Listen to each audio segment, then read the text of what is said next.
Hey everyone, thanks for joining me for this really weird video. I already don't know how we're going to title it. It's going to be like an interview conversation thing. I'm Daniel O'Brien. This is Talia Jane. You've written a couple articles for us here at Cracked. You can find them on the website. They're great. But you also wrote something else about a year ago that you published on Medium about your job at the time, which was Yelp. Do you want to run that story by our viewers? So about a year ago, I wrote an open letter to my CEO at Yelp because all my coworkers and I were struggling despite the fact that we were working full-time, and I realized that it wasn't normal. We had people who were either homeless or on the brink of homelessness.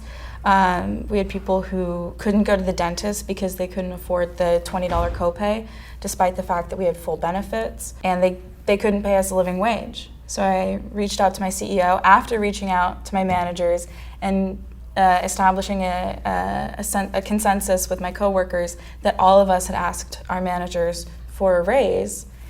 And I said, we need to get paid a living wage because this is bogus. Two things happened directly from Yelp out of that.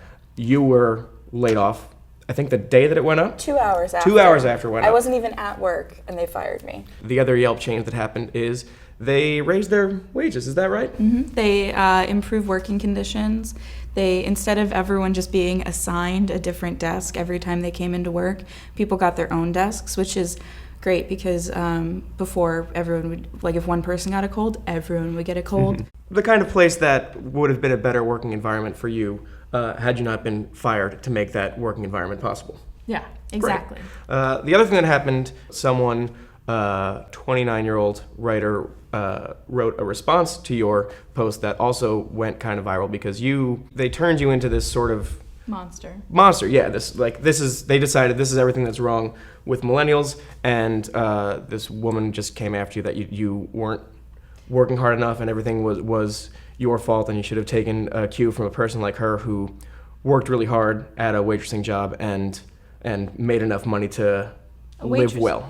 A waitressing job that she was given by a family friend. For an essay that is all about how you don't have a strong work ethic and you don't work hard enough, she walked into a bar that was owned by a family friend and started complaining, and the family friend walked away and came back and was like, "You have a job now." Yeah. And then she certainly did work hard at her job, and I've waited tables and bartenders. We've all had, I think we have both at different times been dishwashers, so you can respect that she worked hard to make a good living for herself.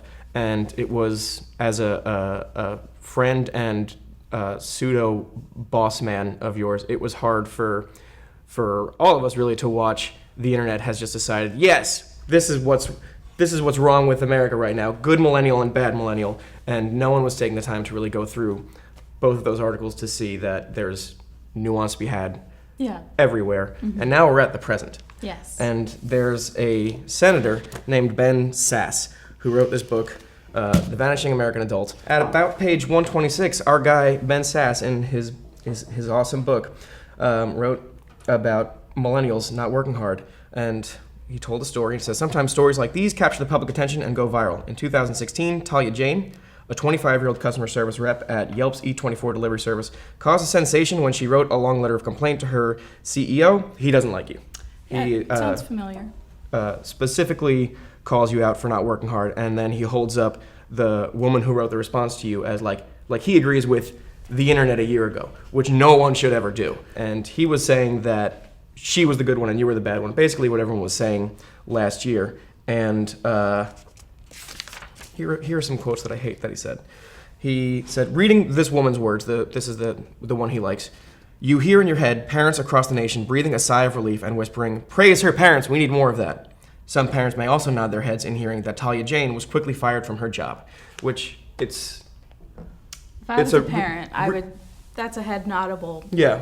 Everyone loves when people get fired who are already struggling. Yeah. That's especially senators. Oh. Definitely put that out in the world. Good luck with your presidential run.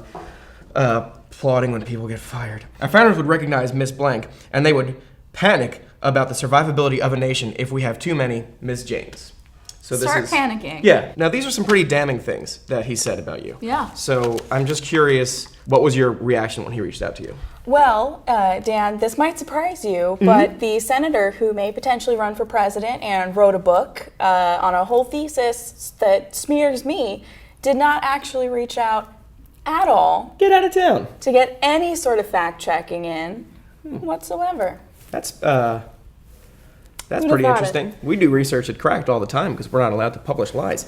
Fun fact, though, because he is a senator and because the book is published, it's considered fair criticism, and he's protected from libel laws because nice. he's a high-ranking government official. So so any senators or anyone out there who's a high-ranking government official, if you want to talk shit about me, just get it published, and you'll be great.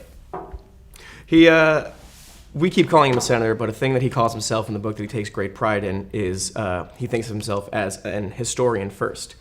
And Of course he does. as someone who has published 2 history books, I'm not allowed to do any of the not reaching out to living sources when I'm talking about them kind of business. Like, my publisher would be really mad if I was like, yeah, I wrote an entire section based on half understood, half read article that someone else wrote about Talia Jane. Is it cool if we just publish it? They'd say no. And also, I wouldn't do that because You're a human. research my shit and I'm a human being. Yeah. And another thing that I don't want to come down too hard on this other writer, by which I mean the other woman, not Ben Sass, who I'm gonna come real hard on. I get the sense that when he decided to hold you up as the example for everything that's wrong in America right now, he didn't read the full thrust of your piece, certainly, because he would have seen how hard you worked and how real your struggle was, and that you're a good like, no one could read that and think, oh yeah, this is the person, this is the best example. Like, he would just move on because you're not an entitled fraud millennial.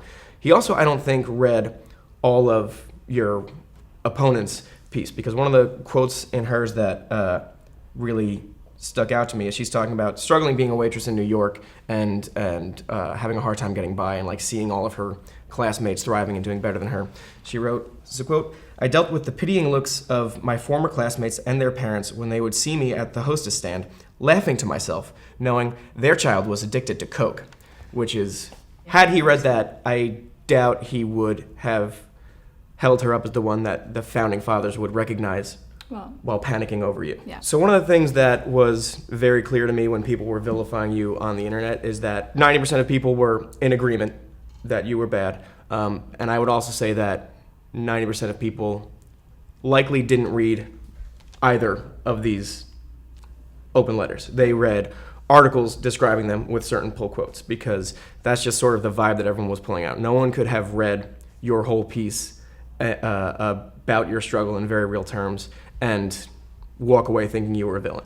And I think that's pretty clear that Ben Sass did the exact same thing, that he didn't read your letter or the other letter, but found some angry National Review style blog that was like, "Do you see this millennial fraud? Blah, here's a single out of context quote that makes her seem very bad. And did you see this perfect angel? Here's a pull quote that makes her seem good."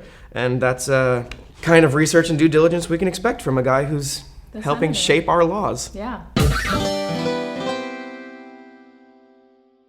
Hey everyone, thank you for watching that weird video. Click the big C in the middle to subscribe. Click any of the videos in the boxes around us to watch those videos. Click the stupid YouTube bell. That'll give you notifications whenever we make a new video. And Talia, you're very funny on Twitter. Where can people find you?